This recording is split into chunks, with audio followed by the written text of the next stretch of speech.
আসসালামু আলাইকুম বিসমিল্লাহির রহমানির রহিম সবাইকে স্বাগতম আমার চ্যানেলে। এই ভিডিওটা গতকালকের ভিডিও, গতকালকে তো কোনো ভিডিও আপলোড দিতে পারিনি, সেইটাই আজকে মিলে দুইটা ভিডিও আপলোড দিলাম। গতকালকে সকালে উঠেই আমি ঘরগুলো ঝাড়ু দিয়ে মুছে নিয়েছিলাম, তারপরে কাপড় চোপড় ধুয়ে রৌদ্র দিয়েছি। আর এদিকে মাছ বের করে রেখেছিলাম সকালে, গতকালকে রাত্রে এনেছিল। আর আমি অনেকগুলো রসুন কিনে রেখেছি, রসুনের দাম এখন অনেকটাই কম, আর কদিন পর তো দাম বেড়ে যাবে। এবার প্রায় 10 কেজি কিনে রেখেছি। আর এই যে মাছ বের করে রেখেছিলাম, সেটা নরম হয়েছে, এখন কেটে নিই। আমার তো আর হেল্পিং হ্যান্ড নেই, আমার নিজের কাছে নিজেই করি। আলহামদুলিল্লাহ অনেক ভালোই লাগে নিজের কাছে নিজেই করতে। তারপরে মাছগুলি কাটা হোক। মাছ কাটা হয়ে যাওয়ার পর এখন রুটি আর ডিম পোস্ট করে নিই। আমি অবশ্য রুটি খাবো না, আমি একটা হাঁসের ডিম সেদ্ধ খাবো, আর কিছুই না। আর এদিকে সাইদুল বাবা বলতেছে রুটি খাবে, তাকে একটা রুটি দিয়ে একটা ডিম পোস্ট করে দে। আর আমার হাতে বানানো ফয়েজন রুটি ফ্রিজে রেখে দিয়েছিলাম। তারপরে এই যে সাইদুল বাবার নাস্তাটা তৈরি হয়ে গেল। তারপর একটু চা বানিয়ে দিব না। সারামণি অবশ্য আজকে ঢাকা থেকে, মানে গতকালকে ঢাকা থেকে এসেছে।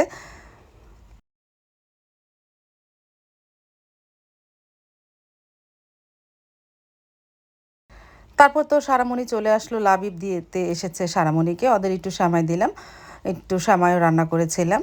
তারপরে চা তো বানিয়েছে, সাইদুলের বাবার খাওয়া হয়ে গেছে, তারপর ওদের দিবনে। তারপর তো আর ভিডিও করা হয়নি, অন্য অন্য কাজেও ব্যস্ত হয়ে গিয়েছিলাম। এই কাজ ওই কাজ অনেক কাজেই থাকে, ভিডিও করা মাঝে মাঝে এই ফাঁকে ফাঁকে একটু একটু করে ভিডিও করি আমি। তারপরে তো প্রায় 1টা বাজে চলে আসলাম রান্নাঘরে। আজকে একটু মুরগি গোস্ত রান্না করব, যেহেতু ও সারামণি এসেছে। সারামণি কি আজকে রান্নাই করতো মুরগি গোস্ত, কিন্তু সেই মুরগি গোস্ত দেখে মেয়ে বলতেছে, মানে আমার বড় মেয়ে বলতেছে, আম্মু আমাকে একটু সাদা পোলাও রান্না করে দাও সাথে। তাই মনে করলাম যেহেতু খুব ওর খেতে ইচ্ছা করতেছে, তারপরে এই চুলায় পানিটা গরম করে দিই, পোলাওটা বসিয়ে দেবো। আর এই চুলায় মশলাটাও কষানো হয়ে গেছে, এখন এর মধ্যে মুরগি গোস্তটা দিয়ে দিই। ও একটু ঝুলঝুল করে মুরগি গোস্ত রান্না করতে বলেছে, কারণ সাদা পোলাও দিয়ে খাবে। তবে মনে করলাম তো একটু ফ্রাইও করে দিই, লাবিব যেহেতু এসেছে। ফ্রিজে তো টিক্কা বানানো ছিল, চিকেন টিক্কা নামিয়ে রেখেছি, আর একটু ফ্রাই করব সাদা পোলাও আর মুরগি গোস্ত, এই গতকালকে দুপুরের মেনু ছিল। তারপরে তো এই ফাঁকে পানিটা গরম হয়ে যাওয়ার পর চালটাও ধুয়েছি, পোলাও চালটা ভেজে নিতেছি। তারপরে পরিমাণ মতন পানি দিয়ে ভাপে বসিয়ে দিব না।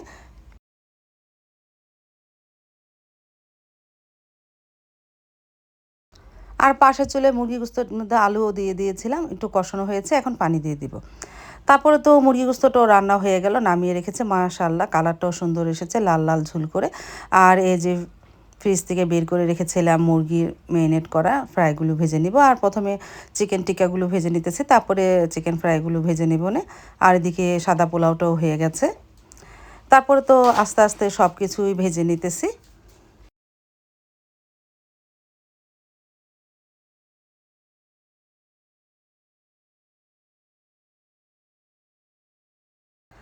তারপরে তো খাবার রেডি হয়ে গেল, ড্রয়িং রুমে নিয়ে আসলাম। এই যে সাইদুল বাবা লাবিবকে দিলাম, মেয়েদের ডাক দিলাম, আস্তে আস্তে গরম গরম সব তরকারি খেতে খেতে প্রায় 2টা বেজে গিয়েছিল।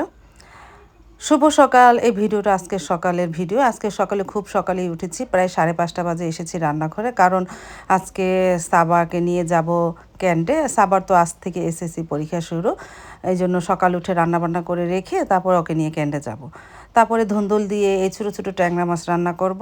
আর এই প্রেসার কুকারে পুঁইয়ের ডোগার ডাল বসিয়ে দিলাম, ভাত বসিয়ে দিলাম, এই রান্না করি। আর গতকালকের গোস্ত আছে। আর এদিকে এই যে ট্যাংরা মাছের তরকারিটা ধুন্দুল দিয়ে মেখে ঝুঁকে বসিয়ে দিতেছি। ভাতটা হলে এই তরকারিটা বসিয়ে দিব না, আর ডালটাও বাগার দিয়ে ফেলবো না।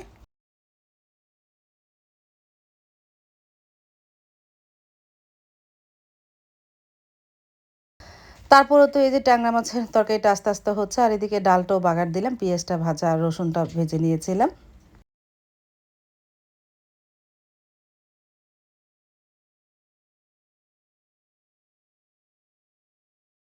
আর এদিকে ধুন্দুল ভাজিও করে নিলাম, তরকারিতে দিয়ে আর বাকিটু ভাজি করে ফেলাম, সাইদুলের বাবা খুব পছন্দ করে।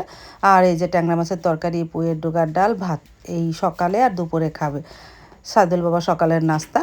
তারপর তো সকালের নাস্তাটা তৈরি হয়ে গেছে, আর দুপুরে রান্নাটাও হয়ে গেল। আমি রেখে তারপরে সাবাকে বলতেছি রেডি হতে, সাবাকে নিয়ে চলে যাব ক্যান্ডে। এই যে সাবার কাপড় চোপড় সব কিছু রেডি করে রেখেছি, ও একটু পরে রেডি হয়ে যাবে।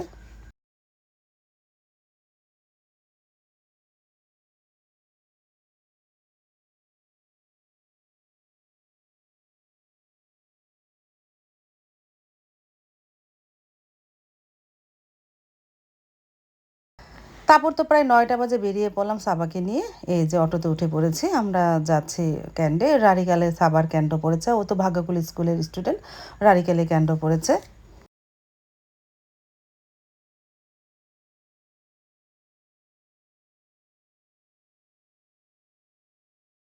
রারিকাল ক্যান্ডে চলে এসেছি। রারিকাল স্কুলে মানে কলেজের ভিতরে ওদের ক্যান্ডো হয়েছে।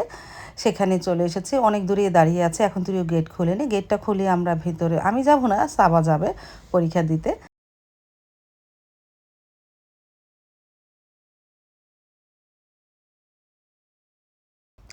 অনেকটাই ভিড় ছিল আর ভিডিও করি না। তারপর আমি বাসায় চলে এসেছি। আসার পরে কাপড়-চোপড়গুলি ধুয়ে রৌদ্রে দিয়ে একটু রেস্ট নিয়ে তারপরে আমি প্রায় 12:30 বাজে রওনা দেব সাবাকে আনার জন্য। আমি এতক্ষণ আর থাকিনি ক্যান্টে কারণ অনেকটাই গরম ছিল।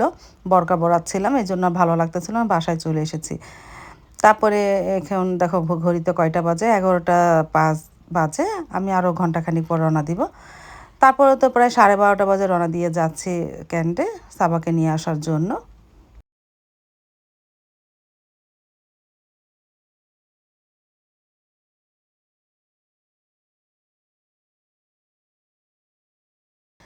এই যে বসে আছে অনেক মানে গার্জিয়ানরা বসে আছে। এই যে এই রাস্তার দুই পাশে দুইটা পুকুর আছে দেখো, ভালোই লাগে আর হালকা মৃদু বাতাস। তারপরে বসে রইলাম। তারপরে 1টা বাজার পরে তো ছুটি দিয়েছে। সাবাকে নিয়ে বাসায় চলে এসেছে। আসার পরে একটু রেস্ট নিয়ে সাইদুল বাবাকে খেতে দিলাম। আর সাবার আজকে বাংলা পরীক্ষা ছিল। আলহামদুলিল্লাহ, আলহামদুলিল্লাহ সাবার পরীক্ষা অনেক ভালো হয়েছে। বলতেছে আম্মু আমার পরীক্ষা অনেক ভালো হয়েছে, সব কিছুই কমন পড়েছিল। আর এদিকে গতকালকের গোস্ত ছিল, গরম করে নিতেছি। সারামণি তো খাবে আর সাইদুল বাবাকে তো ভাত দিয়ে আসলাম। আস্তে আস্তে গরম করে সারামণিকেও ভাত দিয়ে ও চলে এসেছে স্কুল থেকে।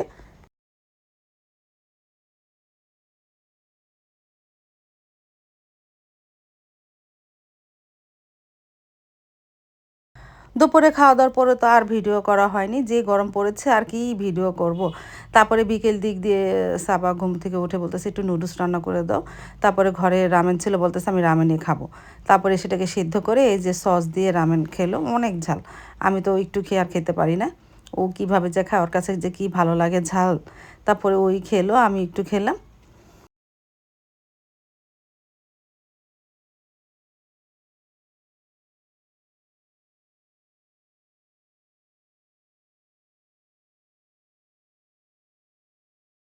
রামেন তো খাওয়া হলো, একটু চা বানালাম। সারামণি বলতেছে আমি একটু চা খাবো আর একটু আলু ভেজে দিতে বলতেছে, সেটাও ভাজা শুরু করলাম। এই যে এক চুলায় আলু ভাজা দিয়েছি মাত্র, আর চা প্রায় হয়ে গেছে। তারপরে চাটাই প্রথম একটু খেয়ে নিলাম আমরা তিনজনে, সাবা আমি সারা। এই সন্ধ্যার নাস্তা। তারপরে বিস্কিট দিয়ে একটু খেয়ে নিলাম আর এদিকে আস্তে আস্তে আলুগুলোও ভেজে নিতেছি।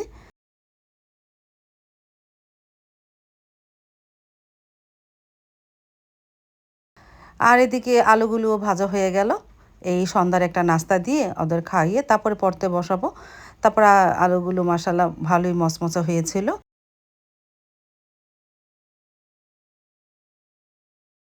চলে আসলাম ড্রয়িং রুমে। আমরা তিনজনে মিলে একটু একটু করে খেয়ে নিলাম সস দিয়ে। আলহামদুলিল্লাহ।